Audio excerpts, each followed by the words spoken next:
9 minutes to 8, BBC Radio Berkshire. It's Friday morning. That means the next instalment of our Listening Project. The Listening Project on BBC Radio Berkshire. Capturing the nation in conversation. You see, we've been collecting your conversations with a project we're doing with the British Library.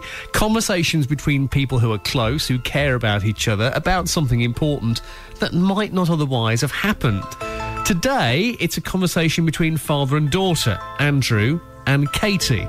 Andrew is a transvestite, and when he made the recording you're about to hear, he was dressed as a woman. So Andrew and his daughter have been talking about how she felt when she first found out his secret. We went for a walk in Windsor Great Park, didn't we? Mm-hmm. I remember we were walking. I was planning on telling you, but I was a bit worried about it. Towards the end of the walk, I think, we sat down, and I remember saying, I need to tell you something, and you said, what? And you looked a bit worried. And then I said, I think I said I'm a transvestite, and then you looked relieved.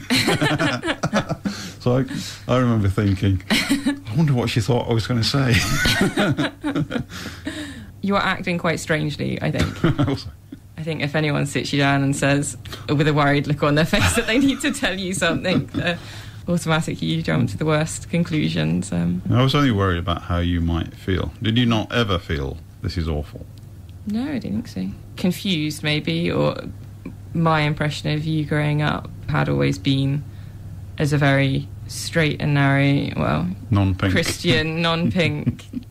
I think I always tried to convince Mum to buy you a pink tie or a pink shirt, and she would never let me. Because she knew you would never wear it. Do you think mine and Sarah's reactions were different, and Mum's? Sarah, I think she had more problems at first than you did. I think thinking, is my dad now a girl, kind of, and I think that was difficult for her to begin with, but she's fine about that now. And Mum was really surprised. She found it very difficult to begin with, but she read around a bit and talked to people, and I think decided in the end that, well, that's fine.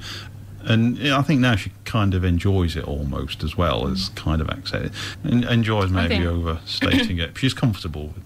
I think it gives you some common ground as well. I think she's exploring her femininity more as well as you are in some ways. And she keeps stealing my handbag as well. As do I. Yes, as you do.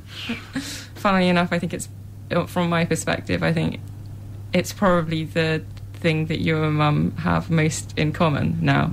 You're both exploring kind of dressing up and taking care and pride in your appearance and stuff now then. You never given me the impression you felt bad about it or embarrassed about it. And you've both told friends and your mum's told friends. And I found that really reassuring, because I think to know that you're capable of telling somebody else gives me the feeling that you're not embarrassed about me being your dad. Do you feel that I'm a different person than I was? I don't see you as more feminine or more like a woman, because you're still my dad. That's fair. We haven't really sat down and talked a lot about the what, the why. I guess you make more sense to me. I'd like to say how chuffed, proud that you're an open-minded sort of person that doesn't get too flustered about people's peculiarities, I guess. I'm glad that however it was that I used to be didn't kind of squeeze you into a mould that meant that you thought that you should never buy a pink tie for a guy. If there's a conversation you'd like to have as part of the project, if you want to hear more stories, bbc.co.uk/listening project. Everyone has a story. The Listening Project, here on BBC Radio Berkshire.